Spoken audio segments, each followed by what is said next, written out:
dia. Então, esse provavelmente aqui é o último dos 3 vídeos que eu gravei. Não é a primeira vez que eu tô gravando ele, provavelmente é a segunda. Eu não fui muito conciso das últimas vezes, porém eu vou tentar ser o mais conciso possível dessa vez. Bom, o que eu vou falar aqui? Eu vou falar sobre algumas coisas que eu considero e que são consideradas boas práticas quando você está programando.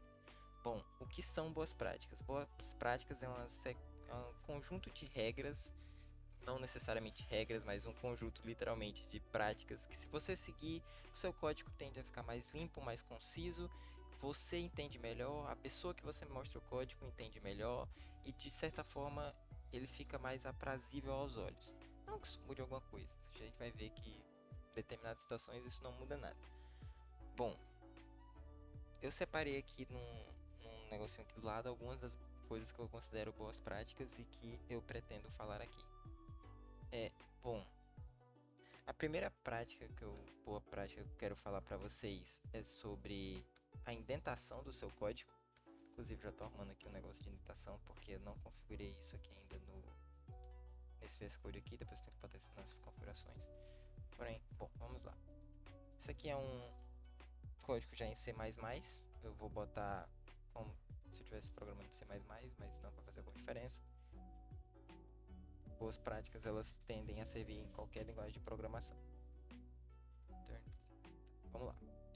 Você já viu aqui que eu já dei um recuo aqui. Como que funcionam os recuos da indentação? Pelo menos no C e no C++. Depois eu posso falar como é que funciona no Python. Bom, no C e no C++, a gente tende a dar esse recuo toda vez que a gente começa um bloco de código. O que é um bloco de código? Tá difícil falar bloco. O que é um bloco de código no C e no C++? É quando você abre as chaves, os parênteses aqui cacheados. Quando você entra num outro bloco de código, você quer indicar que você está mudando de escopo. Então você dá um tab, ou você dá 2 espaços, 4 espaços, você decide. Eu configurei aqui para ser um tab com tamanho de 2 espaços. Então aqui você percebe, isso aqui, a main é uma função, certo? A main é a função, abriu das chaves, e aqui dentro eu tenho um escopo da função main, então eu dei o recuo aqui, certo? É como se você estivesse fazendo um parágrafo. Note que aqui eu não tenho esse parágrafo, eu estou no escopo global, certo? Eu mudo de escopo, eu dou um tab. Eu crio um if qualquer. Você vê que o próprio VS Code ele já te bota ali dentro. Quando eu dou o Enter, ele já entende que eu vou escrever aqui dentro. Ele indenta o código automaticamente para mim. Você se pergunta, isso faz alguma diferença de fato? Bom, eu vou te dizer que não necessariamente. Pelo menos em C, em C++, essas linguagens mais assim, elas não vão fazer diferença. Não vão fazer muita diferença. Isso aqui é aquele código que a gente tem que a gente fez na matéria passada do Fibonacci. E bom, você vê que ele está aqui indentado, bonitinho. Quando eu entrei em outro bloco, eu dei os tabs e etc. Você vê que isso aqui faz sentido nos meus olhos. Eu consigo ler e entender muito bem. Agora eu começo a fazer a zoar o Paranauê todo aqui. Eu vou tirar esse tab daqui, eu vou botar essa linha aqui em cima, eu vou pular aqui, esse while eu vou dar um enter e botar aqui, essa outra parte aqui. Bom, zoei o código todo. Vou pegar esse tab, essas chaves e botar aqui. Bom, tá tudo zoado, você claramente vê que não tá legal isso aqui. Mas se eu apertar para rodar, tô apertando F6 e o compile run provavelmente vai servir de alguma coisa. Ele provavelmente está esperando eu botar um número. Aqui agora eu boto o número 5. Imprimiu, funcionou. Você vê que, pô, ué, mas não fez diferença nenhuma eu ter escrito bonito ou não. Bom, em C não faz. Mas, por exemplo, se eu fizesse um código de Fibo em Python, ia fazer diferença. Então, só um minutinho enquanto eu pego o código de Fibo em Python, que tem, inclusive, na própria página deles. Então, você não precisa se preocupar.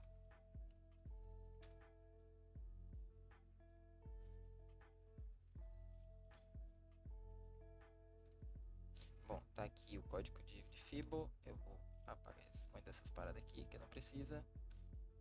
Bom, você vai ver aqui um negócio já diferenciado.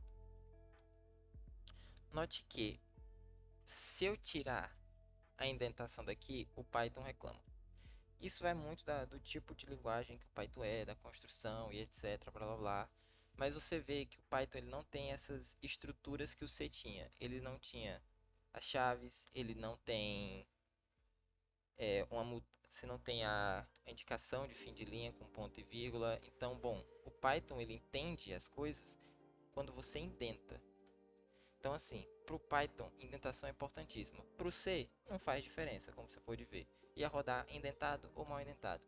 Mas qual é o ponto? O ponto é que você não escreve seus programas só para o seu computador ler. Você escreve programas para alguma pessoa que está aqui ler. Então, o código roda. Se eu tirar aqui, ó, você vai ver que ele não roda. Vai dar erro de indentação. Bom, você escreve código para as pessoas lerem.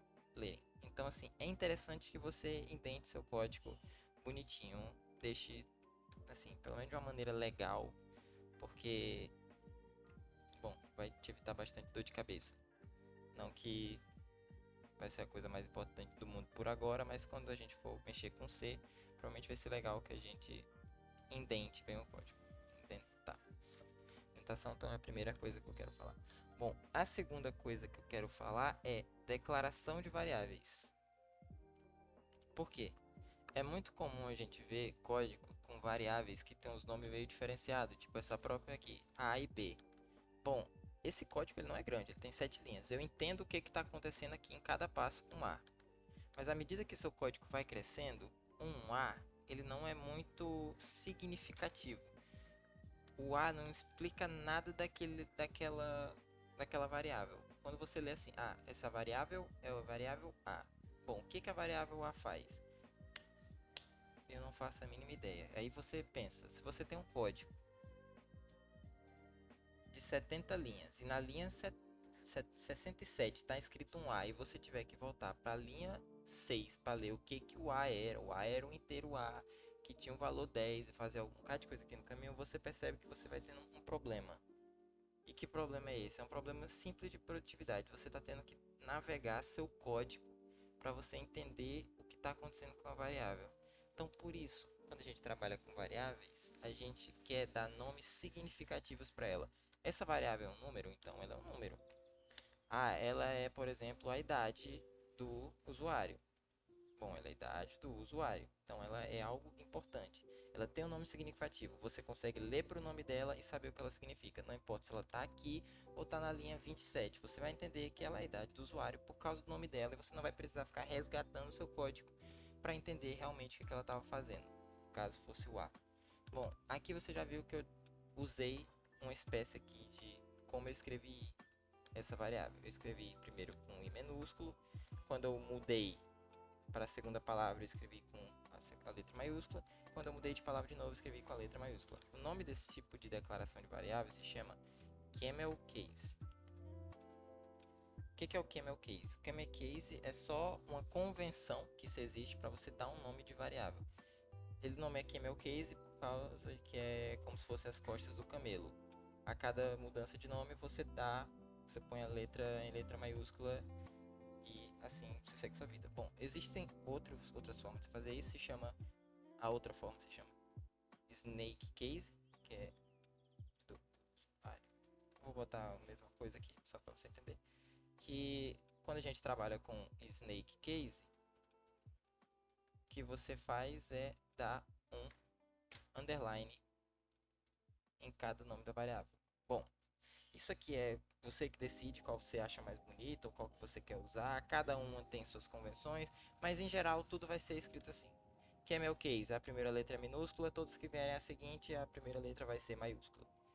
Snake case, a cada mudança de palavra você vai botar um underline. Não é interessante você ficar misturando um com o outro, fica meio estranho. Escolha um e siga. Bom, em C, você vai ver mais esse tipo de declaração de variável com snake case. Em C++ tem as duas formas. Provavelmente você vai ver mais do tipo camel case.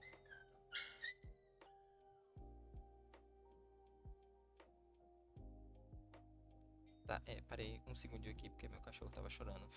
Eu pai não queria ser com ele. Mas enfim, ele vai ser com ele agora, então tá tudo certo. Não chamem Conselho Tutelar dos Animais. Bom, a, as meio que assim, as regras ou as boas práticas de declaração, elas não se estendem somente a variáveis, elas se estendem a todo tipo de coisas. Então, se você vai dar um nome para uma função, também dê um nome significativo para ela e siga as mesmas regras ali de cima. Você escolha um para usar, Camel Case ou Snake Case, e siga firmemente o que você escolheu. Não fique misturando no meio do código, fica meio estranho. Bom, outra coisa sobre funções é que funções, por ela exercerem algum tipo de função, é interessante que você dê nomes para elas significativos no sentido de ter um verbo no nome. Por exemplo, aqui eu estou pegando a idade do usuário. Se eu quisesse fazer uma função de verificação para ver se esse usuário ele é maior de idade, isso é uma função que para mim vai retornar verdadeiro ou falso. Então, como é que é interessante eu dar um nome para essa variável, para essa função, desculpa, maior de idade. Aqui eu ia receber int idade e aqui eu ia fazer alguma coisa com a idade dessa pessoa e depois ia retornar se é verdadeiro ou falso. Bom, você percebe que a minha função ela tem um nome significativo até no sentido do que ela retorna, porque é maior de idade. Ela me responde, vai me responder é maior de idade, verdadeiro ou falso. Por exemplo, você quer fazer uma função que vai somar dois inteiros. O nome da sua função vai ser somar, porque a ação que ela vai exercer no seu código é uma ação de somar. Isso já ajuda imensamente seu código a funcionar de uma maneira muito melhor, porque você só de ler o nome da função, você entende o que a função está fazendo. Bom,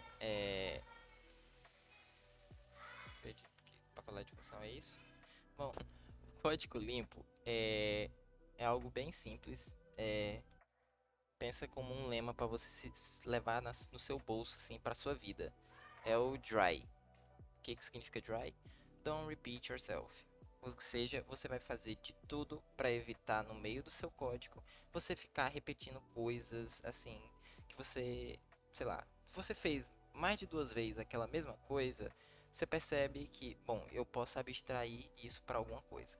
Geralmente o que a gente faz? A gente aprendeu no semestre passado diversas maneiras de fazer isso, por exemplo, com for e while, você já é uma maneira incrível de você fazer seu código repetir várias vezes algo, mas tem uma maneira muito mais legal que é você abstrair aquilo para uma função. Que o que acontece? Você pegar um código e jogar ele dentro de uma função, você pode chamar isso aqui em qualquer lugar do seu código, apenas por um nome significativo que vai executar aquelas coisas. Por exemplo, quando a gente trabalhou com structs e a gente queria imprimir o modelo, o ano e a cor de um carro, o que a gente fazia? A gente tinha que fazer lá um printf, modelo do carro, aí estrutura ponto cor, estrutura ponto ano, estrutura ponto modelo. Então você vê que era algo grande, algo que se você tivesse que imprimir várias vezes, ia ficar chato. Então o que você fazia? Você fazia um for para imprimir enquanto tivesse coisas dentro daquela struct. Outra coisa que você podia fazer era fazer uma função que imprimisse o máximo de todos os elementos carros que tivesse dentro daquela struct. Então, essa é uma maneira, essa é um exemplo de que você está seguindo Don't Repeat Yourself. Você vai abstrair suas coisas para funções, para loops para whiles e dessa forma você vai evitar que seu código fique extremamente grande. Afinal, você aqui é que, assim, quando você escreveu uma função, agora isso aqui é totalmente overkill. Se você quiser parar o vídeo aqui e seguir sua vida, siga. Isso aqui é só se você tiver querendo muito dar um overkill aí. Quando a gente escreve uma função, é interessante a gente documentar o que essa função serve. Porque assim,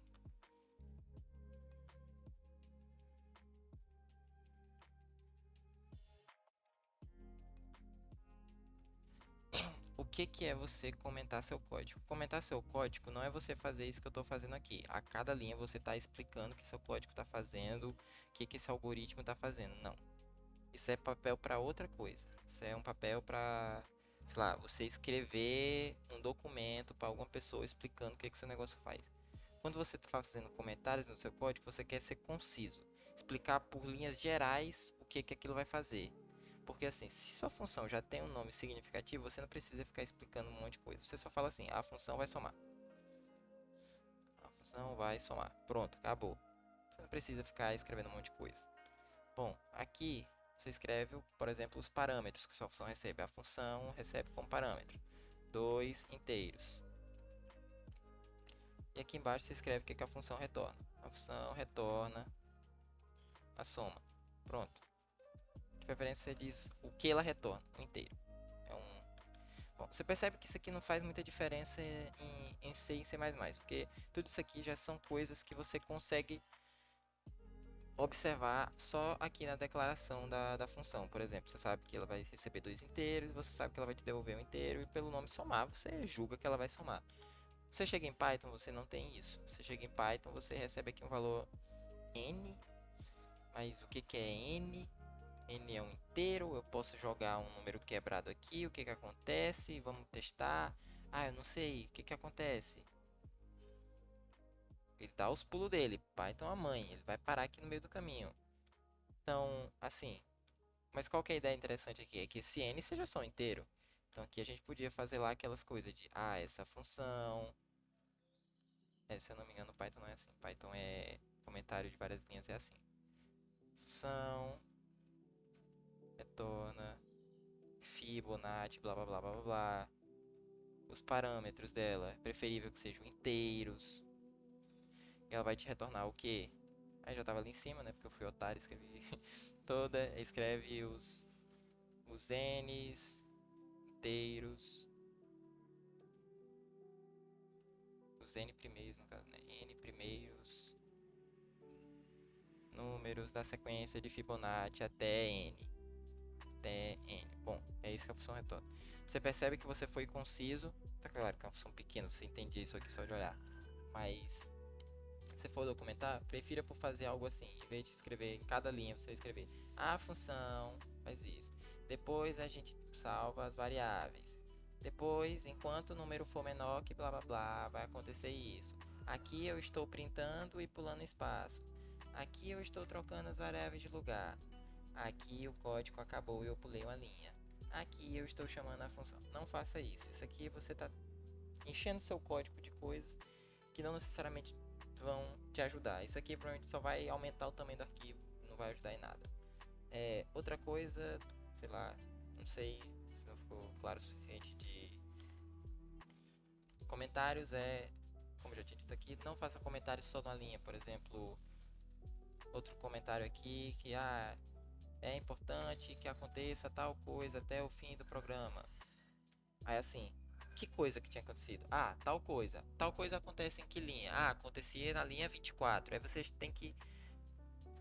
É porque o código tá muito pequeno. Mas, por exemplo, tá aqui na linha 46. Alguma coisa você entende aqui. É importante que a coisa da linha 24 tenha acontecido. Aí você tem que voltar lá para a linha 24 para ler o que aconteceu. Esse tipo de comentário também não é interessante. Você tem que ficar pulando o seu código para ler o que tinha que ter acontecido, para ver se aquele comportamento aconteceu. Então, bom, acho que em linhas gerais é isso. Claro, tem diversas boas práticas de programação para cada linguagem de programação. Em linhas gerais, eu acredito que para todas essas vão ser as mais legais, que é indentar seu código, dar nomes significativos para suas variáveis, dar nomes significativos para suas funções, adotar uma convenção de nomenclatura de variáveis e coisas, seja camel case, seja snake case. Recomendo que vocês procurem mais, porque eu falei só por linhas gerais. Tem exceções às regras do camel case, ele tem regras dentro dessa própria convenção, tem regras da convenção snake case. Então assim, é algo que, se você quiser, você pode ir atrás. Se você também já quiser ir atrás de estudar um pouco de C++, você vai ver que você não vai ter dificuldade pelo fato de a gente ter visto C no último semestre. C++ é uma linguagem que ela é muito parecida com C, porque ela é a junção de C e outra linguagem, por isso o nome é C++, mais alguma outra coisa. Eu recomendo alguns canais como Code Beauty, Free Code Camp, também tem alguns, não são cursos, mas são tipo intensivões de programação. Você vai ver intensivão lá de C, de C++, C Sharp, Python, Java, JavaScript, Lua, Rust, Go, COBOL, Fortran, enfim. Você pode buscar essas fontes. Eu recomendo esses dois canais que eu disse. Tem canais em português que fazem isso muito bem. No Brasil tem o canal do Curso em Vídeo, é um ótimo canal. Ele tem 3 módulos de curso de Python assim que são incríveis. Acho que assim, por ser um conteúdo gratuito, aquilo ali vale bastante a pena você ver. Não sei se você tem tempo, provavelmente não. Ninguém tem tempo nessa porra maldita. Mas, enfim, esses são os canais. É, essas paradas aqui de Camel Case, Snake Case, você pode encontrar no próprio Wikipedia, já tem lá uma sequência de regras interessantes. Bom, acredito que seja isso. Até mais. Um cheiro, um queijo.